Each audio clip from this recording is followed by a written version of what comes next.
انسان صرف روٹی ہی سے نہیں جیتا بلکہ ہر ایک کلمے سے جو خدا کے منہ سے نکلتا ہے۔ تیری پرستش ہو اے بڑے خدا کی، تیری ستائش ہو اے بڑے خدا کی، عزت تیری ہو جناب و جلال اے بڑے خدا کے، تیری پرستش ہو اے بڑے خدا کے، تیری ستائش ہو اے بڑے خدا کے۔ خداوند آپ سب کے ساتھ ہو۔ آج کی خوشخبری مقدس مرکز کے مطابق اس کا پہلا باب 12 سے 15 آیات تک۔ اس وقت روح نے فی الفور یسوع کو بیابان میں بھیج دیا، اور وہ بیابان میں 40 دن شیطان سے آزمایا گیا، اور جنگلی جانوروں کے ساتھ رہا، اور فرشتے اس کی خدمت کرتے تھے۔ یوحنا کی گرفتاری کے بعد یسوع جلیل میں آیا اور خدا کی بادشاہی کی خوشخبری کی منادی کی، اور کہا کہ وقت پورا ہوا اور خدا کی بادشاہ نزدیک آ گئی ہے، توبہ کرو اور انجیل پر ایمان لاؤ۔ انجیل مقدس کے پڑھے اور سنے جانے پر خداوند کی برکت ہو۔ تشریف رکھیں۔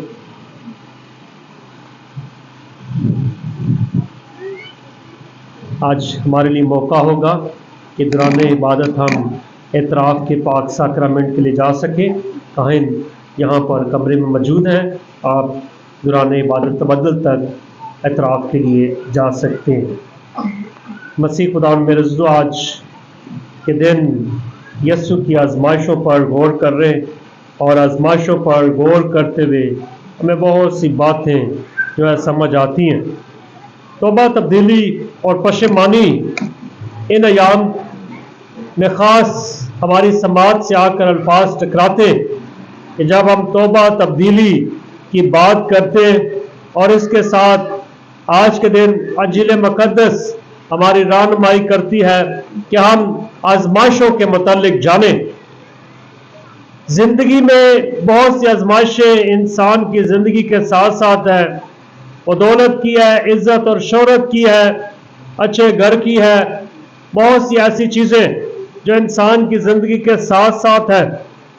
مگر ان آزمائشوں پر اگر ہم فتح پاتے تو یقین جانے در حقیقت ہم خدا کے بیٹے اور خدا کی بیٹیاں بنتے ہیں۔ یہ آزمائشیں ہمیشہ ہماری زندگی کے ساتھ ساتھ ہیں، اور ہم ان سے جدا نہیں رہ سکتے۔ ان آزمائشوں کے ذریعے ہم جانتے ہیں کہ ہم کس طرح خدا کے دن بدن قریب آ سکتے ہیں.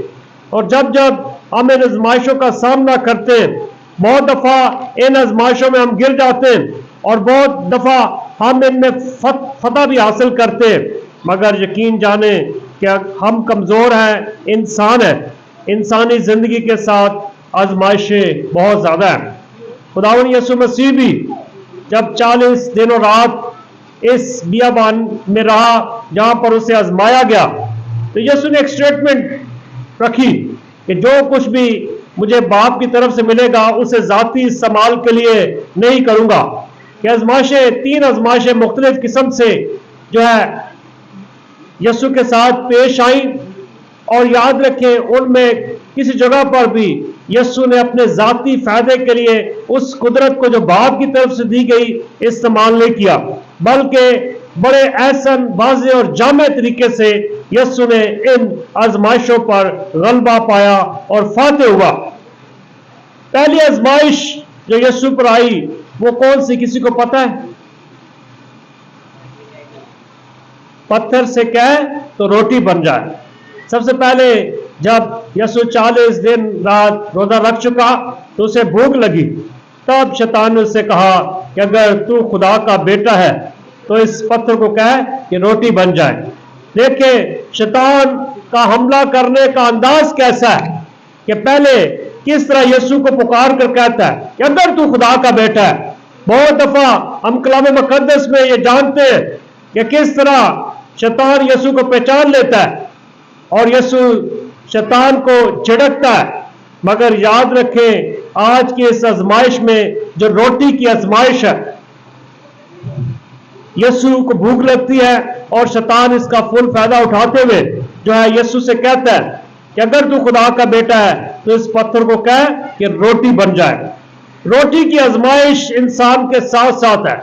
یہ روٹی جس کے لیے انسان صبح سے شام تک محنت کرتا ہے، بوجھ اٹھاتا ہے، تبو کرتا ہے، 16 گھنٹے اس روٹی کے لیے کام کرتا ہے، ان لوگوں کی بھی باتیں سنتا ہے جن سے بات کرنے کا دل نہیں کرتا، اور چاہے کتنی بھی جو ہے سنگین نوعیت کی بھی بات کرے پھر بھی انسان چپ کر کے جی کر کے اپنا وقت پاس کرتا ہے، کیونکہ وہ جانتا ہے کہ اگر میں نے سختی کے ساتھ اگلے شخص کو، اپنے سینئر کو، اپنے افسر کو جواب دے دیا تو میرے بچے 2 وقت کی روٹی سے محروم ہو جائیں گے.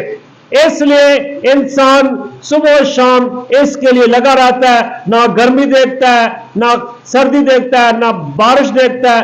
موسم کی سختی اس کے آگے کچھ نہیں، صرف اس لیے صبح سے شام تک. اور اسی کے ساتھ ساتھ اگر انسان بیمار بھی ہے تو پھر بھی اس کے لیے تبو کرتا رہتا ہے، کیونکہ اس کے بچوں نے اور اس نے جو ہے کیا کھانی ہے؟